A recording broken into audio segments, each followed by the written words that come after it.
Yo, what's up? We are now sitting in a smart #1 Brabus, and in this video I will talk about 1,000 kilometer challenge. We are actually on the 1,000 kilometer challenge as we speak now.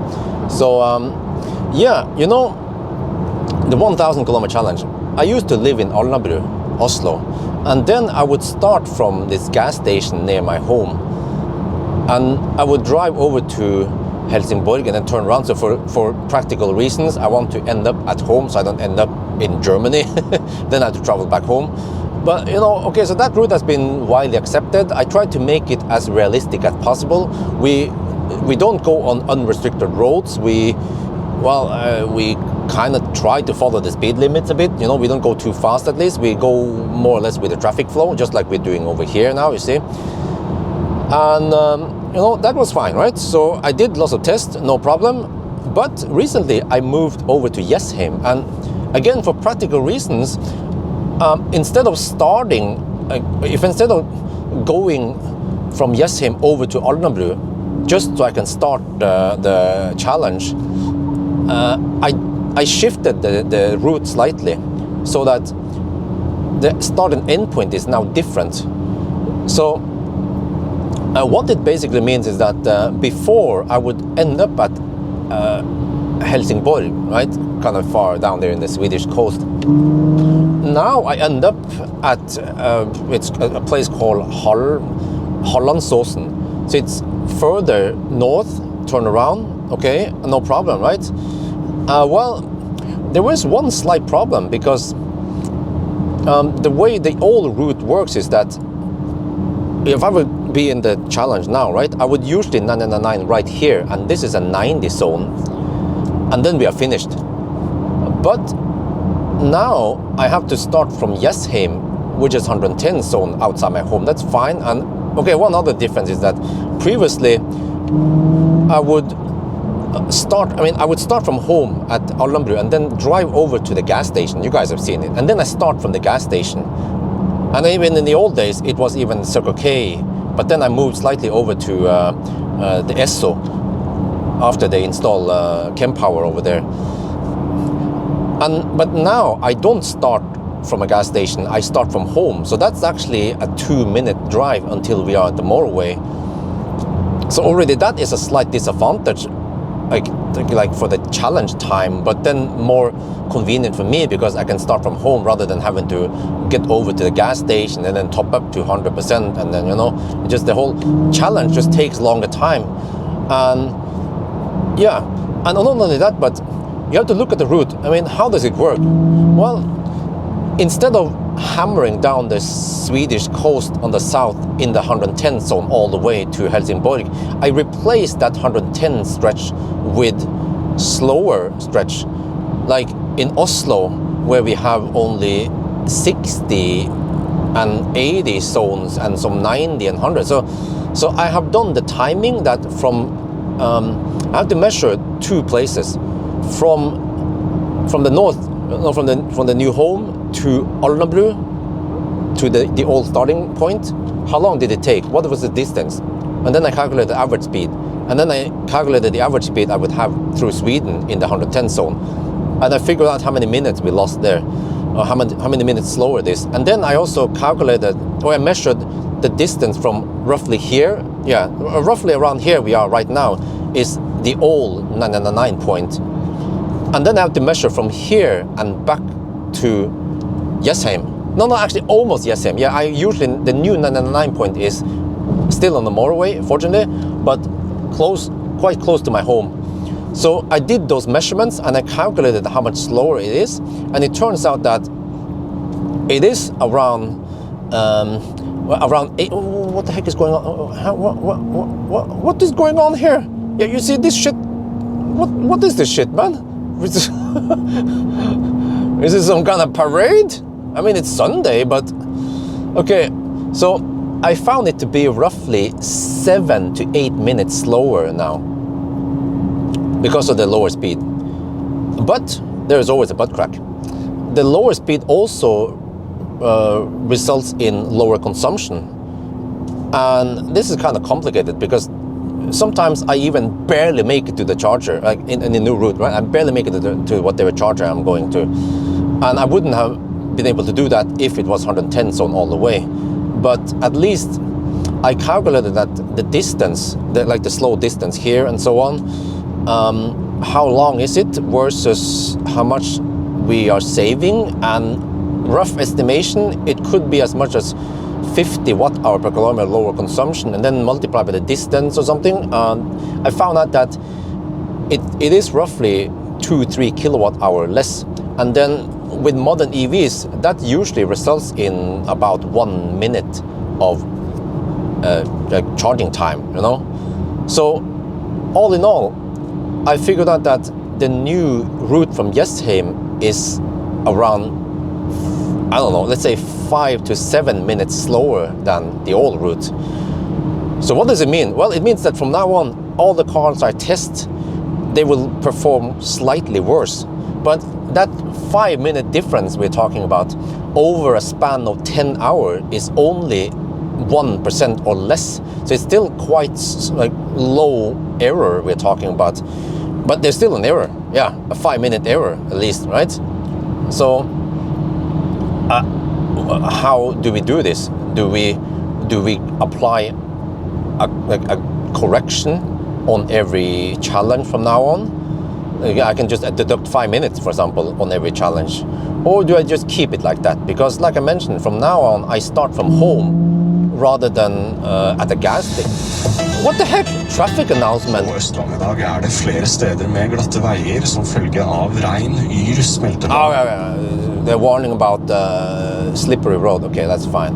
But okay, so in a way, I want to, what is the purpose of the 1,000 kilometer challenge? I want to make it a realistic test that is useful for people to figure out how fast will whatever car you're interested in travel on typical motorway, European motorways. You see, I don't go on a yellow test where you have to drive slow, right? So it consists mostly on the motorways, but I also include some cities, which is also realistic that you'll be passing through. And then how realistic is it to start by the motorway and end by the motorway? It isn't, right? So at least in a way, the starting position from home, yeah, I just happen to live 2 minutes from the motorway, but it is in a way more realistic than starting from the gas station. So, but then, it's still a difference. Yeah, that's my point, is that the new test is now slightly unfair versus the old test. So what do we do? I actually don't have the answer myself. I want to ask you guys. But another thing we need to consider, by the way, is that previously, okay, you can see like tests I've done, like 1,000 kilometer challenges I've done, let's say 5 years ago. Like 5 years ago, we didn't have that many chargers. So we had less Ioniq sites out there. And also back then, Tesla supercharger was not open. So you were mostly just stuck on, it was like Spekkerød, Varberg, Helsingborg, Varberg, Spekkerød. That was it, man. There are no other options. You cannot, even if the car could go further and maybe you can inch out and get 5 minutes better time, you still had to stop at the next charger and arrive with, let's say, 20% instead of going deep. So in a way, the longer into the future we drive, the more charging options we will have, and the better the result will be.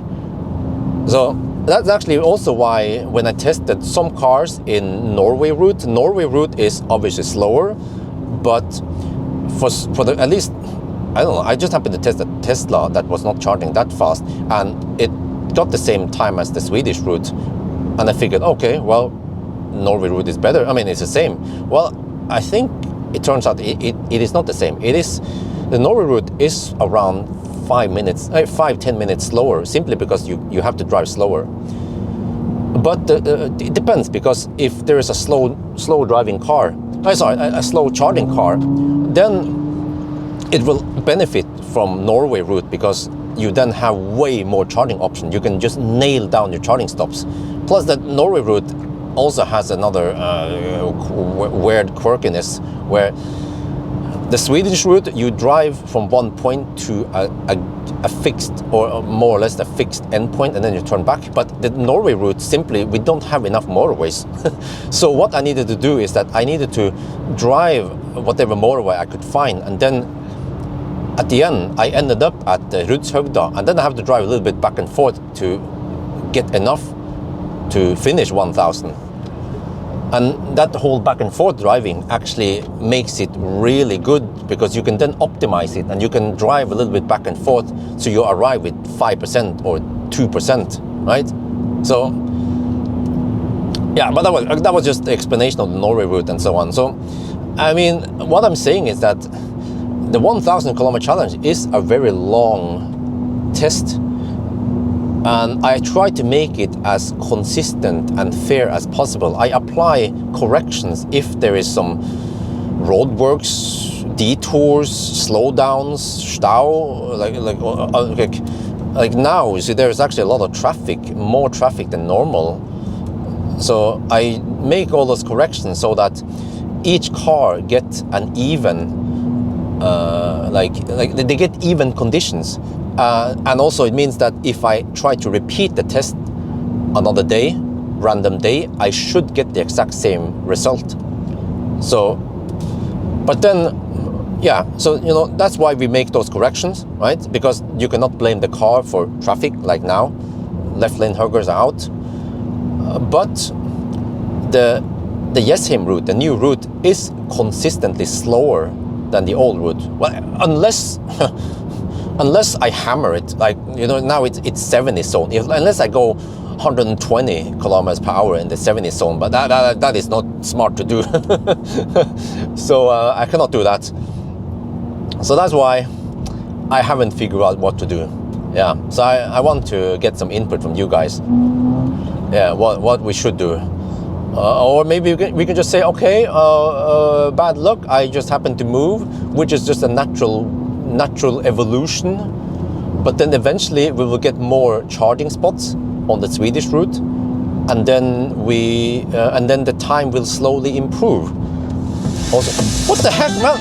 I Oslo melder politiet om flere personer I Vålerengtunnelen I nordgående retning. Politiet på vei. Tunnelløpet stengt I 2 av 3 felt. Vålerengtunnelen. What the heck was that? The polizei announced that there is some people in the tunnel. Okay, we are fortunately not going in the tunnel, man. There's so much crazy stuff going on now. Plus the left lane huggers. I have to try to get past the left lane huggers now, but yeah, okay. Well, anyway, that is the 1000 kilometer challenge. And also, yeah, by the way, I can also mention, since we are already at this, I don't normally talk too much about the 1000 kilometer challenge, but I still see the relevance of 1000 kilometer challenge. Some people, or even some car manufacturers, might not see the point of it. Yeah, especially cars that doesn't do it that well in 1000 kilometer challenge.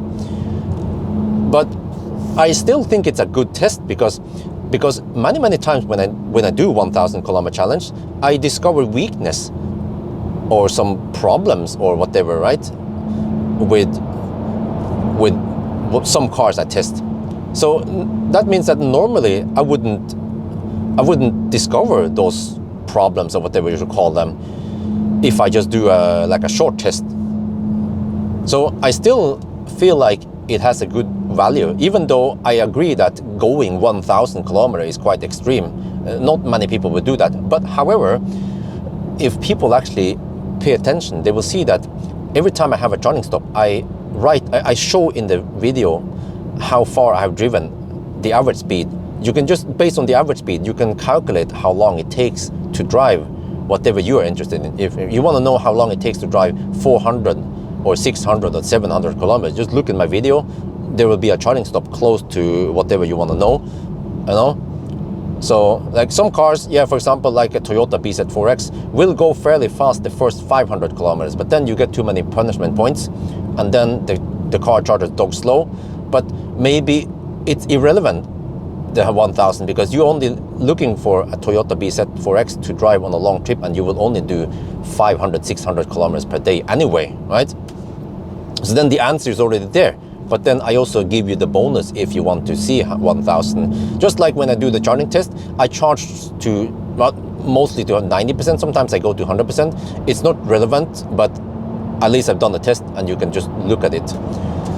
So yeah, so I will most likely still do 1000 kilometer challenge because they are popular, and as long as they're popular, it means that people find them useful. Now I just have to try to get past the traffic here. Holy crap. Come on, can you just... oh man, there's a fossil, there's a Mitsubishi Outlander blocking the left lane. Even the bus can't get past it. Yeah, oh man, it's always a Mitsubishi Outlander. Okay, see if I can get past it now. Man, this Brabus kicks ass for the Lord. Okay, bus go there, alright. Come on. Well, I can't go too fast. It's 60 zone here. But this is also, yeah, oh, I should mention another thing, by the way. There are seasonal speed limits in Norway. This stretch here is 60 during winter months, but then during summer it becomes 70. And also there is a stretch south of Oslo that is 100 zone during winter, but then 110 zone during summer. So yeah, already there also I have calculated that the summer speed is several minutes faster than the winter speed. So do we also apply corrections there, or do I drive faster, just break the speed limit during winter? Yeah, I'm not sure, man. So I haven't really. You can say, well, but you know, the winter time is already slower because the consumption is higher. So you already have a disadvantage there. What, you want to hammer it? You can't beat the Brabus, bro. Freaking Tesla noob. Do you think you can beat the Brabus? You stay behind me. You are below me in the food chain. Yeah, especially old Teslas. New Teslas, okay, that's different. But old Teslas, they are below me. Oh yeah. So yeah, okay. So I touch into many different topics that has something to do with the 1000 kilometer challenge. But at least, okay, I would summarize and say that the 1000 kilometer challenge, okay, it is quite hard to measure that long distance correctly, but I have tried to master it as best as I can to correct it and make it as correct as possible, because I want an ABC. Yeah. So, okay, one last, come on, get on. What, an Audi using turn signals? What the heck, man? That must be a stolen Audi. Yeah. Okay. Anyway, let's end the video before the Polizei will use this as evidence for putting me into jail. Okay. Anyway, yeah. By the way, here we are. Right here. We just passed it there. Esso. That is the old starting point. To the left here, we just passed Esso. That I should mention, by the way, so you see better. That was the old starting position, and then slightly further up here we come to Circle K, and that is the old school starting point before Esso. So yeah, and by the way, I should also mention, since I'm already here, yeah, sorry, this is a bit unscripted, so I kind of remember things as we go. The turnaround point has also changed over the years. In the beginning, actually the very first 1000 kilometer challenge, I drove via Germany, and I had to drive from, it was from Busdorf, and I drove south on unrestricted Autobahn even for a little bit, and then back again, just to get the 1000 kilometer enough. But then I switched it to go from Oslo, right? But the old turnaround point used to be Løddekjøpinge, if you guys know it. It's a bit far south, close to Copenhagen. Yeah, we just passed the Circle K, by the way. That was the old starting point. But so it used to be there, but then eventually when Ioniq established at Helsingborg, then Helsingborg became the turnaround point for the longest time. And then after that point, then suddenly Tesla established V3 supercharger at it was IKEA, a little bit outside of Helsingborg, but slightly further north.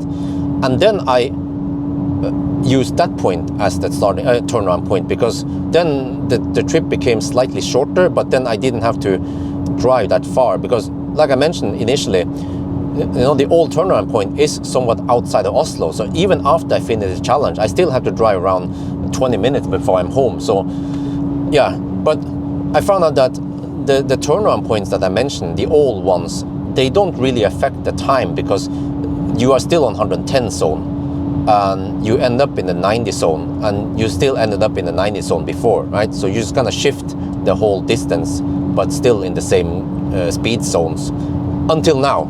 Yeah, until now we shift into much worse speed zones. Yeah, I don't know if this makes any sense. It might be a bit hard if I don't illustrate this, but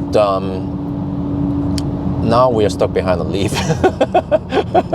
Welcome to Norway. Welcome to Sunday driving. Yeah. So, but I also need to say that I like the 1,000 kilometer challenge, because it is very, it's very relaxing. It's a good challenge, especially if you drive a Leaf. But also it's